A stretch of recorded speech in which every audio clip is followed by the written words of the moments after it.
اچھا حضرت، اگلا سوال یہ ہے کہ تحریک ختم نبوت جو اصل ہے وہ تو چلی 1953 میں، جس میں بہت زیادہ قربانیاں ہیں، اور 1974 میں جا کے یہ مسئلہ حل ہوا، دوبارہ پھر تحریک چلی.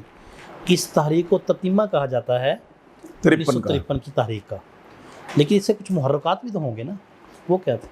جی محرکات یہی تھے کہ قادیانی شیر ہو گئے کہ کی پوسٹس پہ ان کے نمائندے بیٹھ گئے آ کے، صحیح، اور ان کو کینیڈا میں، آسٹریلیا میں، اور جب یہ کیا کہتے ہیں ان علاقوں میں، یورپ میں، لندن میں ان کی پذیرائی بڑھ گئی، اور یہ انہوں نے کہنا شروع کر دیا کہ ہمارے ساتھ ظلم ہو رہا ہے، اقلیت سمجھا جا رہا ہے ہم کو. تو پاکستان کی جو اکثریت آبادی ہے اہل سنت والجماعت، اور خصوصاً احراری مولوی، یعنی ہمارے بزرگوں کا ٹائٹل ان کے ہاں احراری مولوی تھا، یعنی بخاری، شاہ بخاری کے. تو یہ رونا روتے تھے، اور بجائے اس کے کہ ہمیں جو اقلیت میں ہو کے اکثریت کو وہ کرتے تھے مجبور، اپنے ان گماشتوں کے ذریعے اپنے جو حکومتوں میں شامل تھے ان کے، اور جو پہلے ان کی وجہ سے جو شامل ہو چکے تھے فوج میں، اور خصوصاً سر ظفر اللہ کی وجہ سے، اور یہ بڑے بڑے جرنیلوں کی وجہ سے، تو ظلم تو یہ کر رہے تھے، سازشیں یہ کر رہے تھے. ان کی سازشیں بڑھ گئیں، پھر ظالم تھے اور مظلوم بنے ہوئے تھے، اور سازشیں بڑھ گئیں ان کی. پشت پر ان کے بڑے بڑے لوگ تھے، ٹھیک ہے، پولیس کے اندر بھی بڑے بڑے آئی جی اور ڈی آئی جیز اور لیول کے ایس پی لیول کے لوگ ان کے شامل ہو چکے تھے. جو ظفر اللہ نے بھرتی کیے ہوئے تھے، اب وہ بڑے افسروں پہ بڑے بڑے اس کو پہنچ چکے تھے. تو ان کو تبلیغ کی کھلی اجازت تھی. ٹھیک ہے. تو سر عام ان کی کتابیں چھپ رہی تھیں جس پہ رسول اللہ صلی اللہ علیہ وسلم کی، اہل بیت کی، صحابہ کرام کی توہین ہو رہی تھی. اور جب ان کے واویلا مچاتے تھے مولوی، تو مولویوں کو پکڑ لیتے تھے. تو اس لحاظ سے پھر تحریک جو تھی وہ چلتی رہی، علماء اس کے خلاف بولتے رہے، قربانیاں دیتے رہے. صحیح. پھر شورش کاشمیری نے خصوصاً لاہور میں جو تحریک چلائی، جس پہ پھر اس نے بھوک ہڑتال بھی کی، موت سے واپسی اس کی کتاب آئی ہے، جو اس کا جو بھوک ہڑتال کی وجہ سے جو مر رہا تھا بیچارہ، اچھا، موت سے واپسی ابھی شائع کی ہے، قلم فاؤنڈیشن والوں نے اس کے دوبارہ شائع کی ہے، تو وہ پڑھنے والی ہے. صحیح. تو اس میں لکھا ہے کس طریقے سے یہ سازشیں ہوتی تھیں غزائیوں کو بچانے کے لیے. ان کی کتابیں اور ان کی تصنیفات، ان کو سارا وہ کرنے کے لیے. ابھی جو حالیہ فیصلہ آیا ہے مبارک ثانی کیس والا، دیکھیں نا کہ وہ قادیانیوں کی تفسیر کے حوالے سے ہی آیا نا. جی صحیح. تو یہ ابھی تک یہ شراتیں کر رہے ہیں، حالانکہ کافر بھی قرار دے دیے گئے اسمبلی کے اندر. پھر وہ اس کے 295C اور یہ سارے جو قوانین بھی بن چکے ہیں. قادیانی آرڈیننس بعد میں 82-83 میں وہ بھی جاری ہو گیا ضیاء الحق کے دور میں. تو یہ ساری چیزوں کے باوجود اب تک ان کی ریشہ دوانیاں ختم نہیں ہوئیں. تو جب تک یہ قرارداد نہیں تو ہوئی، آئین ترمیم نہیں ہوئی تھی 74 والی، تو اس وقت تک تو یہ بہت زیادہ تیز تھے. ٹھیک ہے. کھلے عام کرتے تھے. صحیح صحیح. تو اس محرکات مین یہی تھے اس وقت کہ غنڈہ آپ کہہ رہے ہیں. ہاں، یہ غنڈہ گردی کرتے تھے، اور یہ اغوا کرتے تھے. اچھا. اور اپنے لوگوں کو مسلمان بنا کر، یعنی مسلمانوں کے اندر بھیج کر، اور یہ پھر کرتے تھے کہ ہم پر انہوں نے حملہ کر دیا. اچھا. اصل میں لیاقت علی خان کو بھی انہوں نے مارا. اچھا جی. ایک ہوائی حادثہ ہوا، وہ اس کے پیچھے بھی یہی نکلے. تو یہ ساری چیزیں یہ دیکھ رہے تھے. تو ہمارے علماء بس بتاتے تھے، لیکن حکمران مانتے نہیں تھے. بس بھٹو کے دور میں پھر یہ ہوا کہ الحمدللہ کہ بھٹو صاحب کو یہ بات سمجھ آ گئی. تو انہوں نے کہا کہ جی ٹھیک ہے، اب آپ یہ کام باہر کریں، اسمبلیوں میں ہم کر لیں. ٹھیک ہو. اچھا. تحریک الفضل ان کا چھپتا تھا، اور بھی ان کے رسالے چھپتے ہیں. ابھی بھی چھپتا ہے. جی چھپتا ہے. لیکن اس وقت بالکل کھلے عام سر عام کتابیں چھپتی. ربوہ کو کھلا شہر قرار دیا گیا ہے منظور وٹو کے دور. جی ہاں. مولانا منظور احمد چنوٹی کی کوشش، ورنہ اس سے پہلے آپ وہاں پر ایک پلاٹ نہیں خرید سکتے تھے. کوئی مسلمان جائیداد وہاں خرید نہیں سکتا تھا. کیوں بھی؟ پاکستان کے کوئی اندر سیاست کے اندر ریاست بنائی ہوئی ہے تم لوگوں. ایسے ہی ہمیں وہ سارے وہ کافر کہتے ہیں ہمیں کافر نہ کہو، لیکن آپ سارے جو مرزا غلام احمد قادیانی پر ایمان نہیں لائے وہ سارے کنجروں کی اولاد ہیں، ایسے ہی کنجروں کی اولاد ہیں، ان کی عورتیں کتیاں ہیں. ایسے ہی ہے. تو یہی چیزیں جب اسمبلی میں کہلوائی گئی، مرزا کے منہ سے کہلوائی گئی، تو پھر سارے انگشت بدندہ ہو گئے. ہاں اچھا یہ سانو کافر کہندا تے کنجریں دی اولاد کہندا.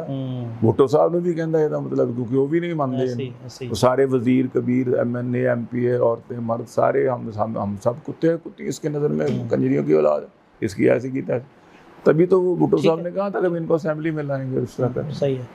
تو یہ محرکات ہے. ٹھیک ہو گیا. ختم نبوت کے جو قائدین ہیں ان سے آپ کے ملاقات یا تعلقات رہے؟ جی حضرت، میں نے آپ تم کو بتایا نا کہ ہم چونکہ خود 74 کی تحریک میں پیش تھے، خصوصاً نوجوانوں میں ہم کام کر رہے تھے.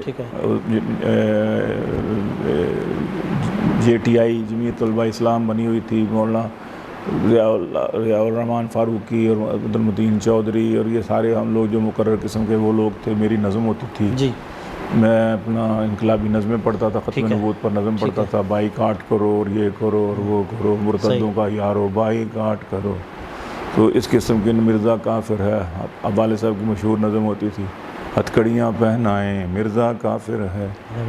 ہاں جی، بند بند بھی کاٹے کوئی نہ ہنجار، آپ یہ کہتے جائیں مرزا کافر ہے. صحیح. اور پتہ نہیں کیا، اور بڑے کافی سارے اشعار ان دنوں تو یاد ہوا کرتے تھے. اب تو حافظہ بھی کمزور ہو گیا. تو اس لحاظ سے ہماری ملاقاتیں، میں نے بڑے بڑے بزرگوں کے ساتھ سفر کیے. مفتی صاحب کے ساتھ تو میں نے سن 70 سے ہی شروع کر دیے تھے اسفار. لیکن بنوری رحمۃ اللہ علیہ کے ساتھ جو حضرت علامہ انور شاہ کاشمیری کے شاگردوں میں سے تھے، اور علامہ انور کاشمیری نے سید عطاء شاہ بخاری کو اس مشن پہ لگایا، پیر میر علی شاہ صاحب گولڑوی نے اس مشن پہ لگایا. اور اصل میں جو کتاب سب سے پہلے ختم نبوت پر آئی تھی، تحذیر الناس، مولانا قاسم نانوتوی رحمۃ اللہ علیہ نے لکھی تھی، جنہوں نے بتا دیا تھا کہ بھی ایسے فتنے آنے والے ہیں. یعنی ان کے عبارات سے ظاہر ہوتا ہے کہ آپ کے پاس دلائل پہلے ہی موجود ہوں. ختم نبوت کو یہ بھی کہا جا سکتا ہے کہ اس طرح کا نبی ہوگا، لیکن اس کا پھر یہ جواب ہے. اگر یہ کہے گا کہ اس طرح کا نبی ہوگا، اس کا جواب یہ ہے. تو یہ خیر چیزیں لیکن حضرت علامہ مولانا یوسف بنوری رحمۃ اللہ علیہ کو امیر بنایا گیا. تو وہ بالکل ایک تو علمی طور پر بجا تھے، دوسرا ان پر اتفاق سب کا ہو گیا. ہاں مجھے یاد آ گیا کہ جنرل سیکرٹری مولانا محمود رضوی تھے. اچھا، ٹھیک ہے. ان کے بیٹے مولانا ابوالحسنات کے رضوی کے بیٹے. میں کہوں کہ اتنا بڑا مشہور، وہ بریلوی حضرات میں سے ان کو بڑا عہدہ تھا جنرل سیکرٹری کا، تو وہ ان کو دیا گیا. تو ماشاءاللہ تحریک پھر چلی، اور اس میں علامہ شاہ نورانی، مولانا عبدالستار نیازی رحمۃ اللہ علیہ، سبحان اللہ بڑے دبنگ لوگ تھے یہ. اور علامہ انور شاہ کاشمیری سے، علامہ یوسف بنوری سے میری اسفار بھی رہے. ہم سفروں میں پروگراموں میں جاتے تھے، حضرت کے پیچھے بیٹھ کے میں حضرت سے سوال بھی کرتا تھا. تو تحریک کی کامیابی کے حوالے سے ان سے دعائیں بھی لیں، ان سے واقعات بھی سنے. تھے وہ جلالی بزرگ، ہمارا تعلق زیادہ تر جمالی بزرگوں سے رہا، لیکن علامہ بنوری ذرا جلالی تھے. ڈر بھی لگتا تھا بات کرتے ہوئے، لیکن میرے ساتھ محبت کا معاملہ ہی کرتے تھے. تو ہمارے اپنے بزرگوں کے علاوہ یعنی مفتی محمود صاحب، مولانا ہزاروی صاحب اور دوسرے ان لوگوں کے ساتھ میری رہی. علامہ احسان الہی ظہیر سے میری بڑی دوستی رہی ہے. ٹھیک ہے. ہاں، وہ ہمارے تقریباً تھوڑا سا میرے ساتھ 2-3 سال کا ان کا فرق ہوگا، ایج کا 2-3 سال بڑے ہوں گے. تو میں 23 سال کا تھا تو وہ 26-27 سال کے تھے، 28 سال کے تھے. تو ماشاءاللہ وہ بھی بڑے دبنگ کو تقریریں کرتے تھے. تو الحمدللہ میری ان سب کے ساتھ دوستی بھی رہی ہے، تعلق بھی رہا ہے، اور ان کی خلوت اور جلوت سے بھی میں آگاہ ہوں الحمدللہ. اچھا حضرت، اگلا سوال یہ ہے کہ 7 ستمبر سے پہلے بادشاہی مسجد میں ایک کانفرنس رکھی گئی تھی. جی، اس کے حوالے ذرا بتائیے. ہاں، وہ لاہور میں ایک بہت بڑی کانفرنس ہوئی تھی. جی، کیونکہ ہم ہر بڑے شہر میں اس دنوں میں کانفرنس کر رہے تھے. ٹھیک ہے. حکومت پر دباؤ ڈالنے کے لیے اور دنیا کو دکھانے کے لیے کہ پاکستان کے عوام بھی اس مسئلے میں ایک ہے. صرف مولویوں کی بات نہیں ہے، عوام بھی ساتھ ہیں. سیاسی جماعتیں بھی ساتھ تھیں الحمدللہ، یعنی ان کو بھی موٹیویٹ کرنا. جی، جو ملحد جماعتیں تھیں ٹھیک ہے یا جن کو ملحد نہ بھی کہیں لیکن وہ اب یہ کہہ لیں کہ جی وہ لبرل جماعتیں تھیں. ٹھیک ہے نیب ہوتی تھی ان دونوں, نیشنل عوامی پارٹی, جو بعد میں ANP بن گئی. اسی طرح اور بھی مسلم لیگ وغیرہ, پیپلز پارٹی اور مزنجو پارٹی, نیشنل پارٹی جو ہوتی ہیں بلوچستان کی, یہ سب اسمبلی میں موجود تھے. صحیح. ان سب کو بھی تو ملانا تھا نا ساتھ. ان لوگوں کو ملانا یہ بہت بڑا مارکا تھا. ٹھیک ہے. اب ولی خان دستخط کر رہا ہے مرزا غلام احمد قادیانی اور اس کو ماننے والے کافر ہیں. اب یہ انداز لگایا نا کہ یہ ہمارے بزرگوں کی, مولانا مفتی محمود کی, مولانا ہزاروی کی, مولانا شاہ نورانی کی, اور ان لوگوں کی کوشش تھی, ان کو بھی قائل کیا. کامیابی تھی, ان کو قائل کیا. تو اسی طرح الحمدللہ العزیز یہ معاملہ ہوا کہ ہم سب نے مل کر جد و جہد کی. صحیح. اور سوال کیا تھا آپ کا؟ سوال تھا کہ بادشاہی مسجد. ہاں, بادشاہ مسجد میں یہ سارے لوگ پھر آئے. ٹھیک ہے. نصر اللہ خان صاحب ماشاءاللہ وہ تو ویسے ہی شاہ جی کے ساتھیوں میں سے تھے, وہ بھی موجود تھے. مجلس عمل تحفظ ختم نبوت بنی ہوئی تھی, اور مجھے یاد ہے کہ حبیب اللہ سعدی خاکسار تحریک کے ہوتے تھے, سرخ کپڑے انہوں نے پہنے ہوتے تھے کھندر کے, اور اطال مومن شاہ صاحب کا جذبہ دیکھنے والا تھا اس وقت جناب اپنا, وہ انہوں نے خاکساروں کا بیلچہ پکڑا ہوا تھا, اور یوں کبھی گھما رہے تھے, کبھی یوں گھما رہے تھے اسٹیج کے اوپر, کبھی ادھر آتے تھے, کبھی ادھر, مولانا بنوری کے دفاع کے لیے. اچھا. ہوا یہ تھا اس میں مولانا مودودی بھی آئے تھے. ٹھیک. تو بعض عاقبت نااندیش لوگوں کی وجہ سے وہاں پر ایک شور سا مچ گیا تھا. ٹھیک. اصل میں بات یہ ہوئی کہ مولانا مودودی تقریر کر رہے تھے لکھی ہوئی. صحیح. تو مفتی محمود صاحب کو ہمارے کچھ JTI کے کچھ دوستوں نے اس وقت ان کو مسجد میں لے کے آئے. پورے ملک میں اس وقت جلسے ہو رہے تھے, تو لاہور میں بڑا جلسہ میرا خیال ہے 1 ستمبر تھا. ٹھیک. 5-6 دن کے بعد یہ فیصلہ آنا تھا. تو 2 بن گئی تھی, رات کو دیر تک جلسہ رہا, تو 2 ستمبر شروع. تو ہم لوگ JTI کے جو طالب علم تھے 40-50, وہ مفتی صاحب کو دفتر سے لے کے جہاں ٹھہرے ہوئے تھے مفتی صاحب, ان کو لے کے نعروں کے ساتھ بادشاہ مسجد میں داخل ہوئے. مسجد کھچا کھچ بھری ہوئی تھی. ٹھیک ہے. اور اسٹیج پر مجلس عمل کے رضاکاروں کا پہرا تھا, جو کہ زیادہ تر خاکسار تحریک کے بیلچہ والے لوگ تھے. جی. تو ہوا یہ کہ وہ جب ادھر سے آئے نا, بجائے اس کو پچھلے گیٹ سے لایا جاتا, بچوں نے کیا کیا کہ ان کو مین گیٹ سے مجمع کو چیر کر اندر. تو مولانا کی تقریر اس وقت جاری تھی. ٹھیک ہے. مولانا مودودی کی تقریر تتر بتر ہو گیا ان کا سارا مجمع, ادھر ادھر لوگ نعرے نمازی شروع ہو گئی, اور وہ جناب اپنا مفتی محمود صاحب کے حق میں نعرے لگنے شروع ہو گئے. JTI کے لڑکوں نے نعرے چکانے شروع کر دیے. ہم نے پوچھا کہ آپ ادھر سے کیوں لے جا رہے ہیں؟ تو انہوں نے کہا جی ادھر لوگ فلانا پتہ نہیں کیا مسئلہ بتایا کہ ادھر وہ کھڑے ہیں, کچھ شرارتی لوگ کھڑے ہیں. تو ہم نے کہا کہ شرارتی لوگوں سے بچ کر ادھر سے جانا. شرارتی کون ہے؟ انہوں نے کہا جی کوئی اسلامی جمعیت طلبہ کے بچے تھے کچھ. ہوا یہ تھا کہ وہ جب مولانا مودودی تشریف لائے ہیں نا جلسہ گاہ میں, تو انہوں نے بمبارڈ بڑی کی, وہ پٹاخے بڑے چھوڑے اور بہت نعرے لگائے, اور اسٹیج پر قبضہ کر لیا. قبضہ تھا اس وقت مجلس عمل والوں کا. ٹھیک ہے. تو اسلامی جمعیت کے بچوں نے وہ اس پر قبضہ کر لیا, اور بے تحاشا وہ کی, انہوں نے آتش بازی کی. ٹھیک ہے. جس سے کہ جلسے کا سارا ماحول جو تھا خراب ہو. اس پر ان کو غصہ تھا کہ جو ہمارے بزرگ اس وقت کوئی تقریر کر رہے تھے, ان کو مولانا مودودی کی آمد کی ان بچوں کی وجہ سے جو خرابی کی ہے جلسے کو خراب کیا, نہیں کرنا چاہیے. اس کے رد عمل پر ان لوگوں نے بھی وہ کیا کہ مفتی صاحب کو اندر میں سے مجمع کے اندر سے گزارا. تو مولانا مودودی کی تقریر جو تھی وہ بھی اس کے بقول کیا نام ہے اس کا, جو وردی والا شیر افضل مرو, وہ جناب وہ تقریر وڑ گئی. اس پر پھر جماعت اسلامی کے لڑکوں نے ہنگامہ شروع کر دیا. ہنگامہ کب شروع کیا جب مفتی صاحب کی باری آئی. اچھا. تقریر کی جب مفتی صاحب کی تقریر شروع ہوئی ہے, کھڑے ہوئے ہیں, اسٹیج سیکرٹری نے اعلان کیا گیا تو وہ جناب اپنا دائیں بائیں اندر باہر سے وہ کھڑے ہو گئے کہ ہم نہیں سنتے ہم نہیں سنتے ہم نہیں سنتے. وہ بڑے ہنگامہ برپا ہو گیا. ہم اسٹیج پر بیٹھے ہوئے تھے. اچھا تو اچھا ہوا یہ کہ انہوں نے جب پکڑ کے جے ٹی آئی والے لڑکوں کو مارنا شروع کر دیا. کسی کے بازو پر, کسی کی ٹانگ پر, کسی کے کچھ, کسی کے کچھ.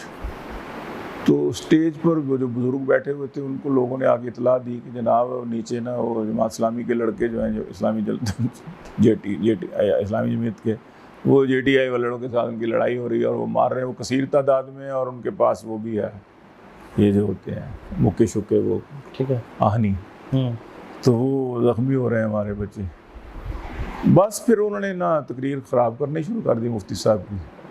میں نے مفتی صاحب کو کبھی بھی غصے میں نہیں دیکھا, بس جو اس وقت ان کا جلال دیکھا. اچھا انہوں نے کہا آپ ہوتے کون ہیں مجھے تقریر سے روکنے والے؟ ہم نہیں سنیں گے. کون نہیں سنیں گے؟ ابھی میں حکم دوں گا تم کو ابھی پنڈال سے باہر پھینک دیں گے. بس اتنا کہنا تھا. مولانا صاحب مفتی صاحب نے اشارہ کیا کہ پکڑو ان کو. اچھا وہ پتہ نہیں کہاں سے کوئی غیبی قوت آئی. وہ ایسے 5 منٹ میں وہ جو شرارتی لڑکے تھے غائب ہو گئے. غائب ہو گئے. کیا جی ان کو انہوں نے اٹھا لیا. اچھا انہوں نے اٹھا لیا اور مارا, بہت مارا سب کے سامنے. وہاں ادھر ہی سائڈوں پہ لے جا کے انہوں نے اس کی دھلائی کی. ٹھیک. اور کسی کو زخمی کیا, کسی کو ایمبولینس پہ ڈالا, کسی کو. اچھا بالکل 5, 7, 10 منٹ میں نا جناب بالکل محفوظ صاحب کی آدھا پونا منٹ 40 منٹ تقریر ہوئی. پھر بالکل پرسکون. لیکن افسوس یہ ہوا, خیر اگلے دن میاں طفیل محمد صاحب نے مفتی صاحب کو فون کیا, معذرت کی. ٹھیک ہے کہ یہ صرف دونوں پارٹیوں کے نوجوانوں کی وجہ سے یہ رات معاملہ ہوا ہے. میسج غلط گیا قادیانیوں کے حوالے سے. تو اخباروں میں بھی آ گیا تھا نیکسٹ ڈے کہ بھی یہ اس طرح رات کا ہنگامہ ہو گیا اور آپس میں لڑائی ہو گئی ان کے آپس میں. لیکن یہ ایک شکر ہے کہ ختم نبوت کی برکت سے پھر صلح ہو گئی جماعت اسلامی کی اور جمعیت علماء اسلام کی. تو یہ مجھے واقعہ وہ ابھی تک یاد ہے. حضرت بنوری پریشان تھے, بد دعائیں دے رہے تھے. اچھا کہ بھی ختم نبوت کے جلسے میں ان لوگوں نے ایسا کیا, مفتی محمود کی تقریر کو خراب کر رہے ہیں یہ لوگ. تو بہرحال پتہ نہیں پھر ان کی بد دعا لگی کہ دعا لگی یا صلح ہوگی تو معافی ہوگی, پتہ نہیں کیا ہوگا کیا نہیں. صحیح. اچھا اس وقت تو وہاں پر والد صاحب نے ایک نظم پڑھی, اگر ادھر آنا چاہ رہے ہیں تو وہ مجھے یاد ہے. اس کے بعد ہم پڑھتے رہے ہیں. اس کی کچھ اشعار میں سنا دیتا ہوں. وہ جذبہ پھر دیکھنے والا تو اس وقت تو ظاہر ہے کہ ظاہر سی بات ہے. بیت گیا جو یوں ہی 7 ستمبر بھی. اب یاد کریں کہ 6 دن بعد آنے والی ہے 7 ستمبر. بیت گیا جو یوں ہی 7 ستمبر بھی, بیت گیا جو یوں ہی 7 ستمبر بھی, پیش کریں گے ہم سینے بھی خنجر بھی, پیش کریں گے ہم سینے بھی خنجر بھی, پھر جو ملک میں ہوگا اس کے ذمہ دار, پھر جو ملک میں ہوگا اس کے ذمہ دار, بھٹو صاحب تم ہوگے اور کوثر بھی. مولانا کوثر نیازی بھٹو کے دستے رات تھے اور مذہبی امور کے وزیر تھے. تو بھٹو صاحب تم ہوگے اور کوثر بھی, تم نے کیا جو کوفیوں کا کردار ادا, اور تم نے کیا جو کوفیوں کا کردار ادا, پیش کریں گے ہم اکبر بھی اصغر بھی, پیش کریں گے ہم اکبر بھی اصغر بھی, بے شک قاتل بن کر تیغیں چمکانا, بے شک قاتل بن کر تیغیں چمکانا, موت کا رقص کریں گے مست قلندر بھی, موت کا رقص کریں گے, اور تو طاقت کے نشے میں آنکھیں بند نہ کر, تو طاقت کے نشے میں آنکھیں بند نہ کر, سر پر دیکھ ابابیلوں کے لشکر بھی, سر پر دیکھ ابابیلوں کے لشکر بھی, پھر جو ملک میں ہوگا اس کے ذمہ دار, بھٹو صاحب تم ہوگے اور کوثر بھی, مرزائیوں کو جلد الگ کر دو ہم سے, مرزائیوں کو جلد الگ کر دو ہم سے، کیوں ہیروں کے مول بکیں یہ پتھر بھی، کیوں ہیروں کے مول بکیں یہ پتھر بھی، اس قسم کے اشعار تھے۔ تو بڑا ایک ولولہ اور ایک سبحان اللہ جوش بھرا ہوا تھا لوگوں میں، نعرے پہ نعرہ، ہر شعر پہ نعرہ۔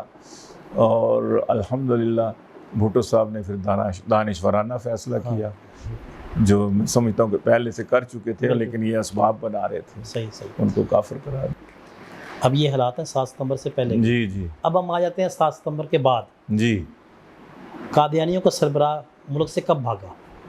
یہ 1984 تھا غالباً جب یہ آرڈیننس آیا نا، ٹھیک، قادیانی آرڈیننس، اس وقت تک وہ ادھر ہی تھا، اس سے پہلے وہ ادھر تھا، صحیح ادھر تھا، اور اپنی انہوں نے سازشیں بڑھا دی تھیں، ان کے پیچھے وہ ہمدردی کے وہ آ گئے نا جی، عناصر بھی شامل ہو گئے، پیچھے دوسری کلوجیا میں کافر قرار دے دیا، اب تو سرکاری طور پر ہمیں کافر قرار دیا، اور ہم نے تسلیم ہی نہیں کیا۔ وہ کہتے تھے ہم نے تسلیم ہی نہیں کیا اس آئین کو، اس ترمیم کو تسلیم ہی نہیں کرتے، ہم تو مسلمان ہیں باقاعدہ۔ تو اس وقت پھر اس وقت بھی پاکستان کی ایجنسیوں نے ہی کام دکھایا، جو میں سمجھتا ہوں جی، اسباب تو اللہ پاک ہی بناتے ہیں۔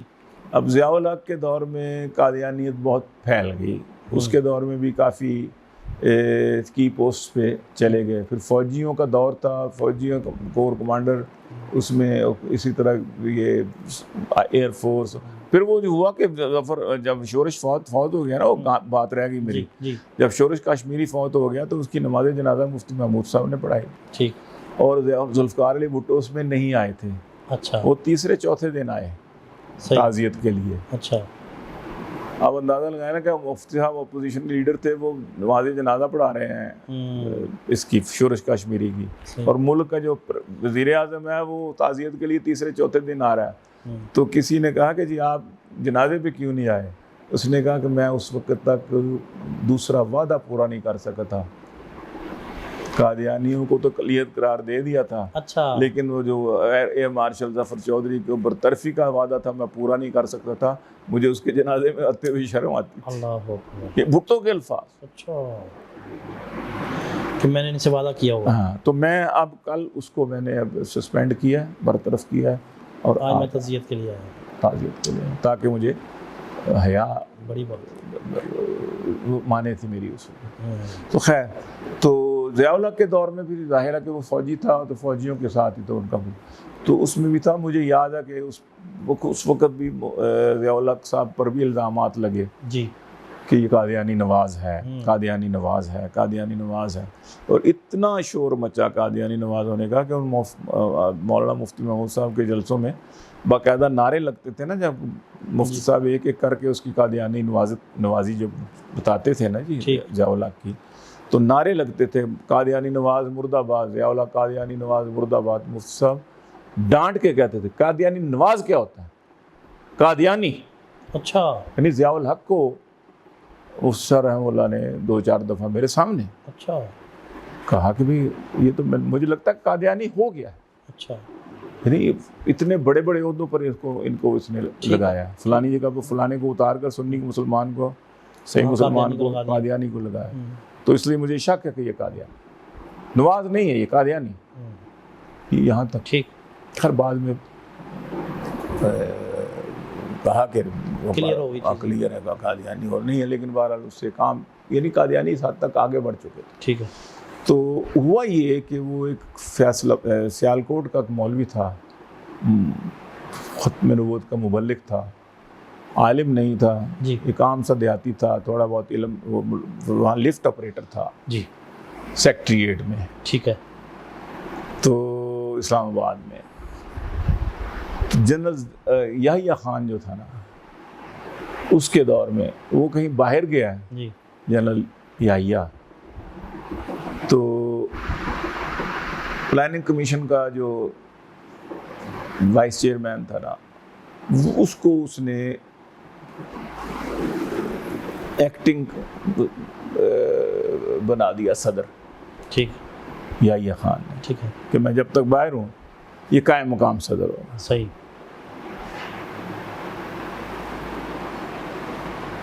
احمد ہوں، اس کو بنا دیا. ٹھیک ہے. اب اس نے کہا کہ یار ایک قادیانی وہ پلاننگ کمیشن کا چیئرمین ہے اور وہ بن رہا ہے پاکستان کا صدر چاہے ایک دن کے لیے ہی ہے. میں نہیں بننے دیتا. ٹھیک ہے. وہ حلف اٹھانے جا رہا تھا. اچھا اس کا آپریٹر کا لفٹ آپریٹر تھا وہ مولوی محمد اسلم, اچھا سیالکوٹ کا رہتا. ٹھیک ہے. وہ خنجر اپنی ڈاب میں ڈال کے لے گیا, اپنے جیب میں ڈال کے. اچھا. جب وہ کمبخت احمد جب لفٹ میں سوار ہوا ہے, اس نے بٹن دبایا, ساتھ ہی اس نے خنجر گھونپ دیا. صحیح. آپ کو پتا تھا اس واقعے کا؟ نہیں پتا. اس کو خنجر گھونپ دیا. صحیح. وہ مرنے کی بجائے زخمی ہو گیا شدید. مر جاتا تو کام چھوڑ, لیکن حلف نہیں اٹھا سکا. ظاہر ہے سیدھا اسپتال لے کے گئے. ٹھیک ہے. ٹھیک ہے. اس کو گرفتار کر لیا, اسلم کو. ٹھیک ہے. نوکری اس کی چلی گئی. اب وہ اپنا ہو گیا.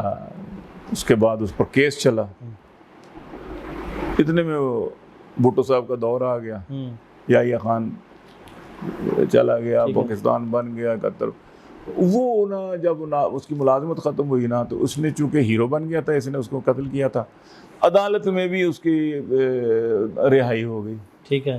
بعد میں جا کے 5-7 سال 8-10 سال کے بعد ٹھیک ہے وہ قید کاٹ کے رہا ہو گیا. وہ مرا تو نہیں تھا نا, زخمی تھا, وہ قید ہوئی اس کو. اب وہ بے روزگار ہو گیا ہوا تھا. ختم نبوت والوں نے اس کو مبلغ بنا لیا. کیا کیا؟ مبلغ بنا لیا. ٹھیک ہے. عالمی مجلس تحفظ اس کو کورس کروا دیا. عالم تو نہیں تھا, ٹھیک ہے, لیکن ختم نبوت کا کورس کرا کے اس کو سیالکوٹ میں اس کے علاقے میں ہی مبلغ بنا دیا کہ سیالکوٹ کا مبلغ ہے. ٹھیک ہے. اس کو لٹریچر وغیرہ دے دیا. وہ سیالکوٹ کے چونکہ مرزا غلام احمد کا علاقہ تھا, وہاں پر وہ ملازم رہا ہے اور اس کا بہت ہلکا تھا, اور اس لیے وہاں پر قادیانیت بہت زیادہ سیالکوٹ کے علاقے میں. مجلس احرار نے بھی اس کو مرکز بنایا ہوا تھا, کیونکہ قادیانی یہاں پر بہت تھے اور اب بھی ہیں. تو اسلم قریشی کو وہاں کا مبلغ بنایا. صحیح. تو وہ دیہاتوں میں جاتا تھا, لٹریچر لے کے مسلمانوں کو بتاتا تھا کہ یہ قادیانی گمراہ ہیں, یہ کافر ہیں, یہ مرتد ہیں, یہ ہے وہ ہے وہ. ضیاء الحق کا دور آ چکا تھا. صحیح. اب ہوا یہ کہ وہ صبح جی تبلیغ پر گیا, سائیکل پر گیا, لٹریچر لے کے ختم نبوت والوں کا, واپس نہیں آیا. صحیح. قادیانیوں نے اغوا کر لیا. اچھا. یہ ایک خبر آ گئی. ٹھیک ہے. اسلم قریشی کے حوالے سے ایک تحریک چل پڑی. ٹھیک ہے. یہ 83-84 کی بات. صحیح. ہو ابا جی نے ایک نظم لکھی. جی. پوچھے اسلم قریشی کی اماں, میرے بیٹے کے قاتل کہاں ہیں. پوچھے, اور ہم نے بھی لہگ لہگ کے پڑھنی جناب, میں نے بھی بہت پڑھی جلسوں میں. اسلم قریشی کے متعلق ایک تحریک چل پڑی. صحیح. کہ جی اسلم قریشی اغوا ہو گیا, مرزائیوں نے اغوا کیا ہے اور اس کا پتہ نہیں چل رہا. صحیح. حتیٰ کہ یہ ہو گیا کہ اس کو مار دیا ہوگا. اتنے عرصہ, اتنا سال گزر گیا, اور پھر ہوتا تو آ جاتا. بے نظیر مرحومہ جی یہ چلی گئی ہوئی تھی, جلا وطن ہو کے اپنی مرضی سے باہر چلی گئی. جی. ادھر یہ تحریک چل رہی تھی, اسلم قریشی کی رہائی کی تحریک, اور ہم لہگ لہگ کے نظم میں تقریر مولویوں نے زبردست کی. صحیح. تو ملک میں نا ایک مذہبی طور پر ایک افراتفری سی پھیلی ہوئی تھی کہ اسلم قریشی اغوا ہو گیا, مرزائیوں نے اغوا کیا ہوگا, اور ضلع حکومت جو ہے وہ کچھ کر نہیں گئی. بہت بڑی تحریک چلی تھی. جی. اس وقت جنرل ضیاء الحق کو مجبور کیا گیا کہ یہ آرڈیننس جاری کرو. ٹھیک ہے. یہ جو قانون ہے نا سزائے موت والا, اور یہ سارا جو کچھ بھی ہے, جی, یہ اس وقت پھر مولانا اسلم قریشی مرحوم کی رہائی کے سلسلے میں جو تحریک چلی, جی, یہ مطالبے اس وقت اٹھے. اچھا. ایک تو یہ تھا کہ مرتد کی سزا جو ہے جی, وہ قتل کی جائے, وہ تو نہیں مانی گئی. جی. لیکن یہ ہو گیا 295C اور یہ ساری جتنے بھی شکیں ہیں نا, یہ اس وقت آگے میں قادیان نے آرڈیننس بنا.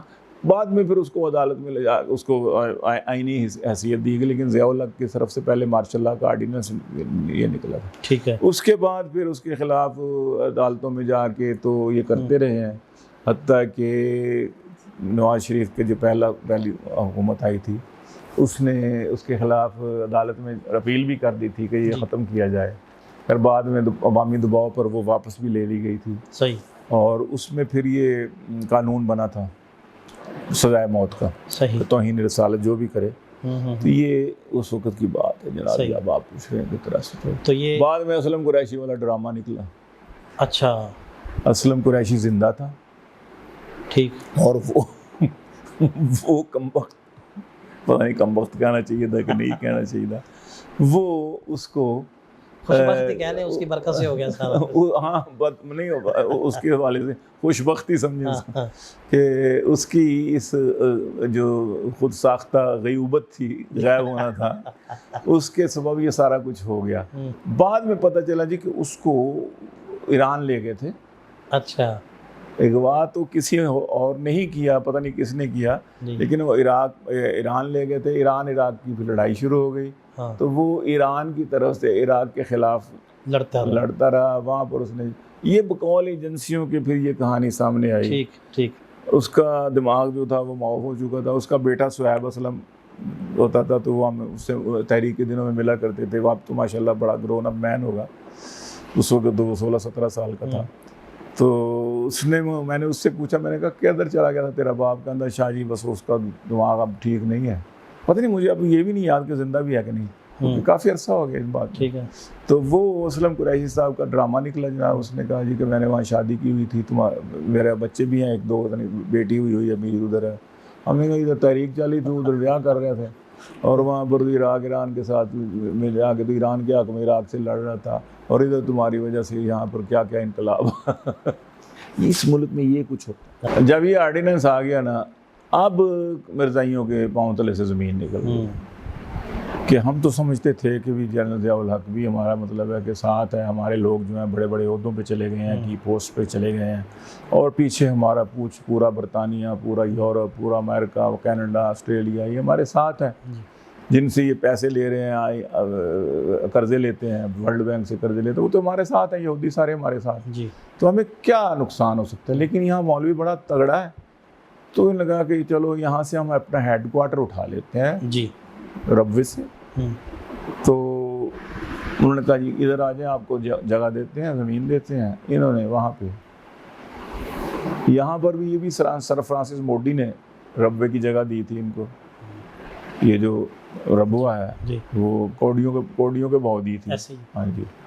تو وہاں پر بھی انہوں نے کہا جی کہ آ جائیں یہاں پر. تو لندن میں انہوں نے اسلام آباد کے نام سے ایک ان کے لیے ہیڈ کوارٹر بنا دیا. صحیح. تو اس کے لیے ساری پلاننگ ہو چکی تھی.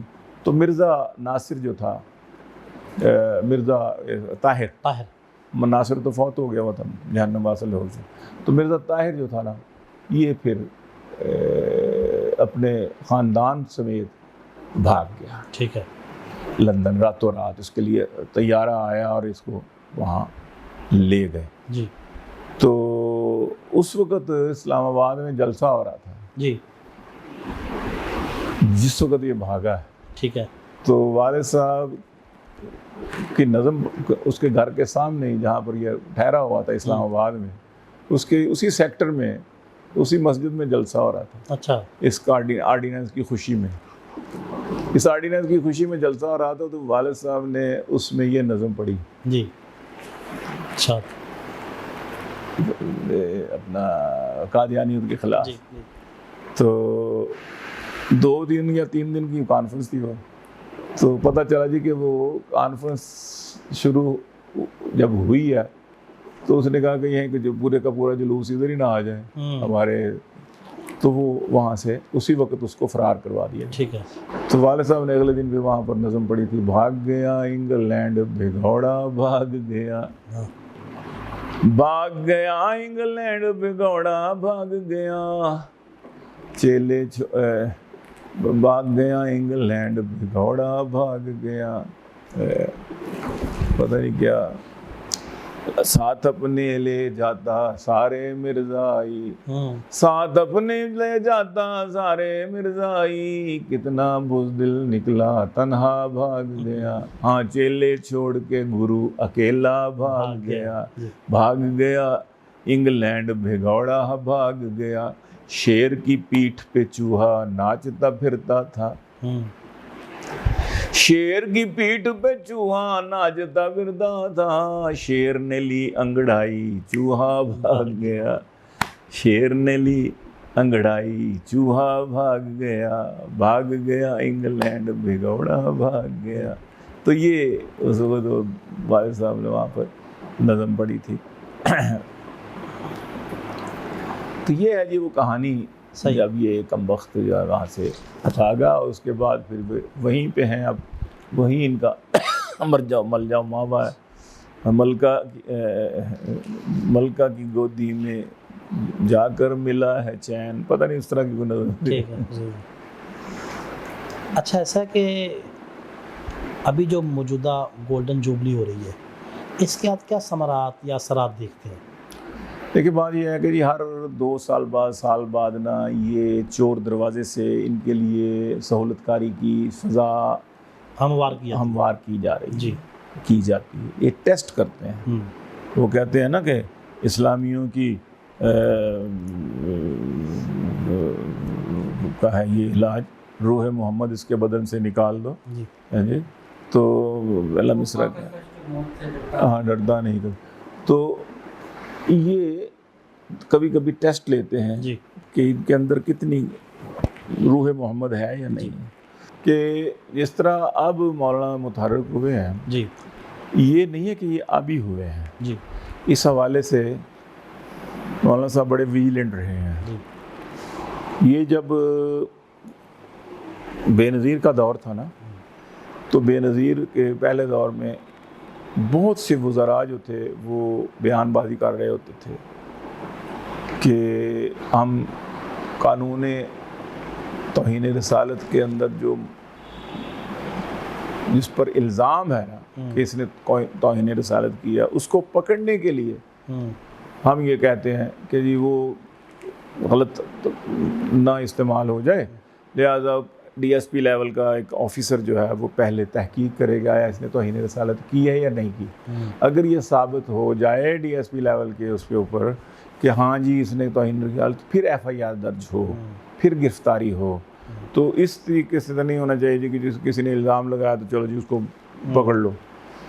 تو اس پر وہ پہلے والی جو وہ دنیا تھی، جو بیرونی دنیا، یہودی دنیا اور یہ سازشوں والی دنیا، یہ چاہتی تھی کہ اس قسم کے یہ پہلے تو یہی نرمی ہو جائے تھوڑا سا، ٹھیک ہے، مطلب چیک کر رہے ہیں نا، تو یہ نرمی ہو جائے، چلو جی کوئی نہ کوئی سہولت تو مل ہی جائے گی نا اس کے لیے۔ تو بار بار علماء کہتے تھے کہ بھی یہ بات غلط ہے، اپنے وزیروں کو روکو، نہیں کوئی نہیں رکتا تھا۔ وہ ایک ہوتا تھا ان کا وزیر خالد کھرل ہوتا تھا، وہ بڑے کیا کرتا تھا، ایک وہ نقوی تھا، کیا نام تھا اس کا۔ تو اس قسم کے نا کوئی 2 3 4 وزیر چھوڑے ہوئے تھے، جو خواتین بھی اور یہ مرد بھی، جو ہر دوسرے تیسرے دن نہ یہ شوشہ چھوڑ دیتے جی کہ ہم قانون میں تبدیلی کر رہے ہیں، قانون میں تبدیلی کر رہے ہیں۔ تو اس پر علماء چیختے تھے، کوئی مان نہیں مانتا۔ مولانا صاحب ان دنوں میں ان کے حمایتی تھے، حلیف تھے کولیشن گورنمنٹ میں، ٹھیک ہے، 1.5 سال تو رہی وہ، 2 سال اس کو حکومت توڑ دی گئی تھی، صدر نے توڑ دی تھی۔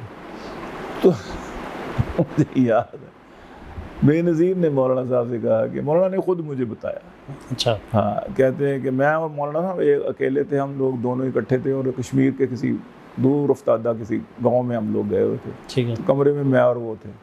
میں نے کہا حضرت یہ جو بے نظیر کے ساتھ آپ کو ہماری جو کولیشن گورنمنٹ بنی ہوئی ہے نا، تو ہمارے دوسرے گروپ والے سمی الحق گروپ وغیرہ یا دوسرے جو ہیں درخواستی گروپ جن کو کہا جاتا تھا، یا ہمارے علماء دوسرے، یہ کہتے ہیں کہ یہ بے جوڑ سا ہے، یہ بے نظیر سے کیا فائدہ ہو سکتا ہے ان کو۔ تو مولانا نے مجھے بتایا کہ فائدہ ہم نے دیکھنا ہوتا ہے کہ ہمارے کاز کو مسلم لیگ زیادہ اہمیت دیتی ہے یا پیپلز پارٹی دیتی ہے، ٹھیک ہے۔ اب دونوں ہماری طرف آئے کہ ہم کس کو ساتھ دیں، تو ہم نے دونوں کے سامنے شرائط رکھی، ہم نے کہا جی یہ شرائط ہے ہماری، پاکستان اسلامی نظام کے جو شکے ہیں ان کو نہیں چھیڑا جائے گا، خاتم نبوت کے قانون کو نہیں چھیڑا جائے گا، رضائیت والے معاملے کو نہیں چھیڑا جائے گا، اس قسم کی جو چیزیں ہیں وہ۔ تو بے نظیر نے مان لیا کہ جی ہم نہیں کریں گے، تو ہم نے کہا چلے ٹھیک ہے، تو ہم نے ان کے ساتھ تو میں نے کہا پھر اس کا کوئی کہتے ہوا یہ کہ جب ان کے وزیروں نے اس قسم کے بیانات دینے شروع کر دیے تو میں نے بے نظیر سے کہا کہ یہ آپ کے وزیر جو ہیں یہ بکواس کرتے ہیں، آپ ان کو روکتی کیوں نہیں؟ تو اس نے کہا مولانا پوری دنیا کا میڈیا واچ کر رہا ہے، ہماری حکومت نہیں رہتی، اگر ہم قادیانیوں کے حوالے سے کوئی تھوڑا سا نرمی دکھاتے ہیں، قادیانیوں کے لیے سختی دکھاتے ہیں، تو اس لیے ہم چاہتے ہیں، وہ چاہتے ہیں کہ قانون بدل دیا جائے۔ تو قانون تو ہم نہیں بدل رہے نا، ٹھیک ہے، ہم تو کہتے ہیں کہ گرفتاری کے عمل میں تھوڑی سی تبدیلی کر لی۔ ٹھیک ہے، تو مولانا کہتے ہیں کہ بے نظیر نے کہا کہ میں نے کہا کہ نہیں، یہ سب بدمعاشی ہے، ٹھیک ہے، یہ صرف ڈھونڈ رہے ہیں، رستے ڈھونڈ رہے ہیں سہولت کاری۔ تو اس نے کہا کہ آپ ڈیبیٹ کر لیں ان سے، آپ اپنے وکیل لیں، میں اپنے وکیل لے آتی ہوں، ہم ان دونوں کی ڈیبیٹ کرا دیتے ہیں۔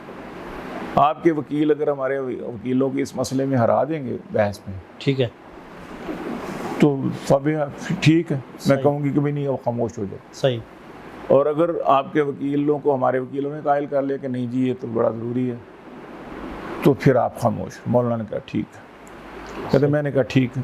دن طے ہو گیا کہ جی میں اپنے وکیل لے کے بیرسٹر لے کے آؤں گا، اور وہ اپنے، تو جگہ طے ہو گئی وزیر اعظم ہاؤس میں ہی۔ ہم لوگ جب گئے تو میں اکیلا تھا، اچھا، ان کی پوری پلٹن بیٹھی ہوئی تھی، صحیح، وہ وکلاء بھی بیٹھے ہوئے تھے، اٹارنیز بھی بیٹھے ہوئے تھے، سرکاری بھی اور غیر سرکاری بھی۔ اور کہتے سامنے بیٹھ گئے، اس نے کہا آپ کے کدھر ہے پارٹی، کدھر ہے وکیل، کدھر ہے ٹیم، کدھر ہے وکیلوں کی؟ انہوں نے کہا میں خود اکیلا کافی ہوں۔ اچھا، میں نے کہا مولانا یہ تو وکیلوں کا معاملہ ہے، لا کے انہوں نے کہا میں کافی ہوں، بات شروع کرو۔ وہ بڑے خوش تھے کہ لائے مولوی آیا تو یہ تو کوئی مسئلہ کوئی نہیں۔ مولانا کہتے ہیں انہوں نے اپنے اپنے دلائل دینے شروع کر دیے، جی دیکھیں پاکستان کے متعلق بڑا سوچا جا سکتا ہے، لوگ کہتے ہیں یہ تو فنڈامنٹلسٹ ہیں، یہ جو ہے نا یہاں پر انسانی حقوق کی پامالی ہو رہی ہے، دیکھو جی ایسے ہی خام کا الزام لگا کے کسی کو پکڑ لیتے ہیں توہین رسالت کا، اب وہ غلط نکلتا ہے تو یہ ہے، تو وہ دیکھیں جی کتنی پامالی ہو رہی ہے، کتنا ظلم ہو رہا ہے انسان پر۔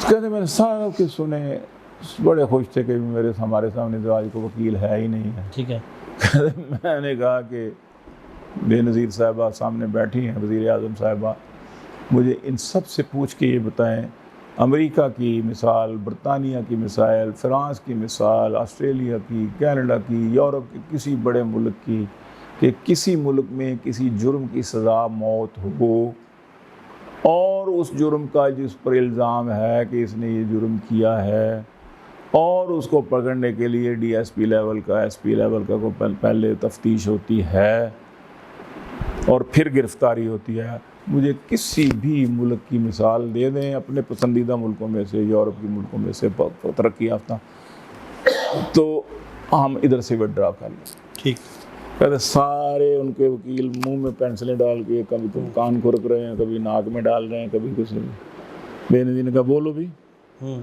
انہوں نے کہا جی ایسا کوئی ملک نہیں ہے، ایسا کوئی کہیں نہیں ہے کہ کسی جرم کی سزا موت ہو، اور وہ جرم کا ارتکاب کرنے والے کا الزام ہو کہ اس نے یہ ارتکاب کیا ہے، اور پھر اس کو اس وقت تک نہ پکڑیں جب تک کہ اس کی تحقیق نہیں ہو جاتی کہ اس نے ارتکاب کیا ہے کہ نہیں کیا۔ جی، مولانا کہتے ہیں میں نے کہا پھر رسول اللہ صلی اللہ علیہ وسلم کی ذات اقدسی ایسی آپ کو ملی، آپ جو مرضی کہتے رہیں، جی اس وقت تک نہ پکڑا جائے جب تک کہ جی اس کا پتہ نہ لگے واقعی اس نے یہ کیا ہے کہ نہیں، ہم یہ برداشت نہیں کریں۔ جی، اس نے کہا آج کے بعد خاموش رہنا تم لوگوں نے، خبردار تم لوگوں نے اس کو بکواس کی، کوئی بیان بازی کی، مولانا اگر ان میں سے اب کسی کا کوئی بیان آیا تو میں ذمہ دار، اب میری حکومت رہتی ہے یا نہیں رہتی مجھے کوئی پرواہ نہیں۔ اچھا، لیکن للہ یہ ہماری یہ بات بھی، جیسے میں نے ووٹوں کی بات کی ہے نا، یہ بات بھی ذرا آپس میں رہنے دیجیے گا۔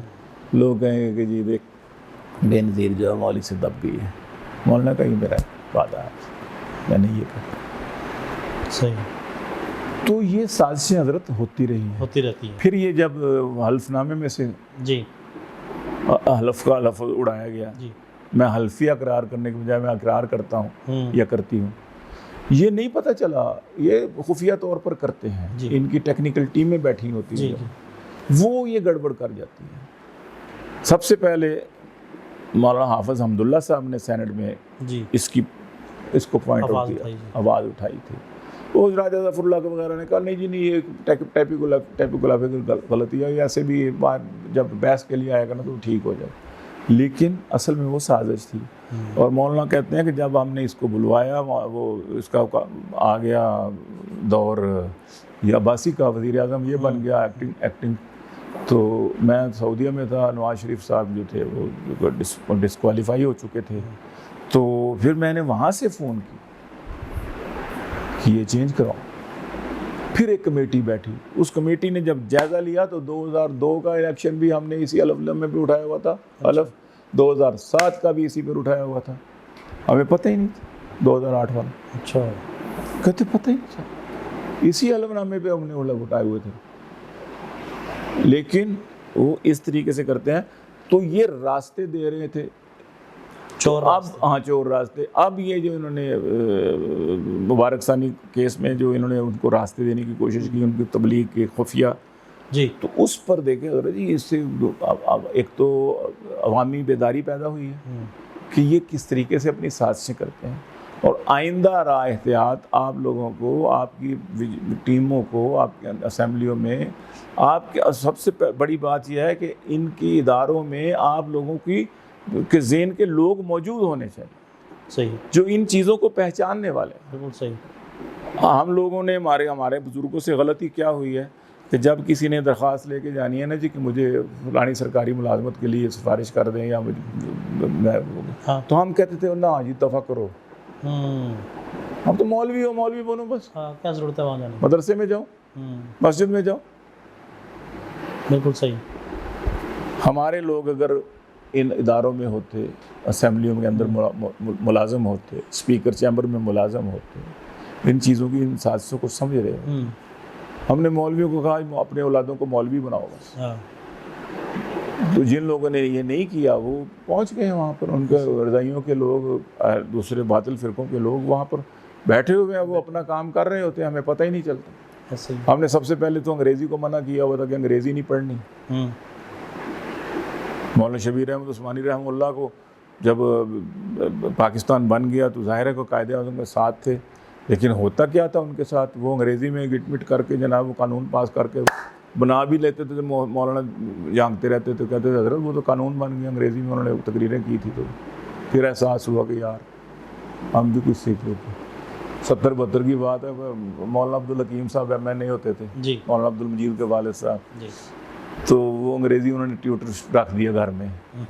تو مجھے یاد ہے کہ مولانا عبدالحفیظ پیرزادہ جو تھے نا, وزیر قانون تھے بھٹو صاحب کے, انہوں نے کہا مولوی ہو خدا کا واسطہ یار تم تو ابھی ہماری جان نہیں چھوڑتے اسمبلی میں, تو انگریزی بھی سیکھ رہے ہو, ظالم تو ہمارا تو بالکل ہی, ہمیں تو ناطقہ بند کر دو گے آپ لوگ. مفتی صاحب نے بھی ٹیوٹر رکھا تھا انگریزی سیکھنے کے لیے تھوڑا بہت. مولانا تو خیر ویسے بھی تھوڑی بہت جان لیتے ہیں. تو اب ہمارے لوگوں میں MNA وغیرہ بن جاتے ہیں اور وہ تھوڑی بہت کوئی نہ کوئی اس طرف سے بھی لے کے آتے ہیں تاکہ وہ ویجیلنٹ رہیں, دیکھیں صحیح کہ بھی کیا سازشیں ہو رہی ہیں. بالکل صحیح. تو یہ بہت ضروری ہے, یہ کانفرنس بہت ضروری ہے اس حوالے سے. اور اس حوالے سے ایک پیغام بھی یہ ہے کہ ایک تو سارے ضرور حضرات آئیں, اس میں لوگوں کو, دوستوں کو ساتھ لے کے آئیں, اور دوسرا یہ ہے کہ اپنے بچوں کو ان اداروں میں بھیجیں. پولیس میں آپ کے بچے آنے چاہیے, PIA میں, ریلوے میں آپ کے آنے چاہیے, وکیل آپ کے بچے بننے چاہیے, جج آپ کے بچے بننے چاہیے, مجسٹریٹ آپ کے بچے بننے چاہیے, ISI میں آپ کے بچے ہونے چاہیے, IB میں آپ کے بچے ہونے چاہیے, اسمبلی کے ملازمتوں میں آپ کے بچے, آپ کے ذہن کے لوگ ہونے چاہیے, چینلوں پر آپ کے لوگ ہونے چاہیے. چینل جی یہ جی فحاشی پھیلاتے ہیں یا یہ کرتے ہیں وہ کرتے ہیں. اب جو ہے تلوار کا دور نہیں ہے, اب جو ہے وہ اور قسم کی وار ہے. جس دشمن جو ہتھیار لے کے آئے اس ہتھیار کے ساتھ مقابلہ کرنا ہے. ہم ابھی تک جب کوئی کیمرہ بھی سامنے آتا کہتا پرے کوئی تصویر حرام.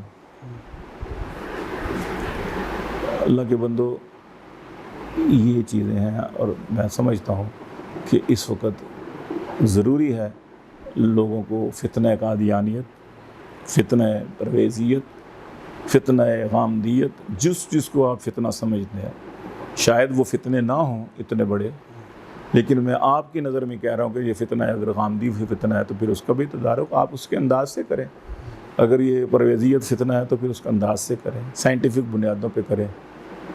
لہذا میری آپ سب سے میرا یہ پیغام ہے کہ سائنٹیفک بنیادوں پر اور جہادی بنیادوں پر، جنگی بنیادوں پر ان فتنوں کا تدارک کریں۔ بہت شکریہ، بہت نوازش، بہت جی ناظرین، شاہ جی کے انہی الفاظ کے ساتھ اور انہی ہدایات کے ساتھ آج کے پروگرام کا اختتام کرتے ہیں۔ یہ ستمبر کا مہینہ بھی ہے اور خوش قسمتی سے ربیع الاول کا بھی مہینہ آنے والا ہے، تو انشاءاللہ اس پورے مہینے میں ختم نبوت اور آپ صلی اللہ علیہ وسلم کی حیات طیبہ کے اوپر ہم مختلف شخصیات سے پوڈ کاسٹ کریں گے۔ اللہ تعالیٰ سے ایک بات اور کہ 6 ستمبر بھی منائیں، پاکستان کی نظریات جغرافیائی سرحدوں کی حفاظت کا دن ہے، اور 7 ستمبر بھی منائیں، یہ نظریاتی سرحدات کی حفاظت کا دن ہے۔ جی بالکل، تو اسی عنوان پہ انشاءاللہ ہم مختلف شخصیات سے جو کہ جغرافیائی اور نظریاتی سرحدوں کے محافظ ہیں، ہم ان سے ملاقاتیں کریں گے اور ان کے نظریات، ان کے افکار، ان کی سوچ آپ تک پہنچائیں گے۔ اللہ تعالیٰ ہم سب کا حامی و ناصر ہو۔ اس وقت تک کے لیے اجازت دیجیے، اللہ حافظ۔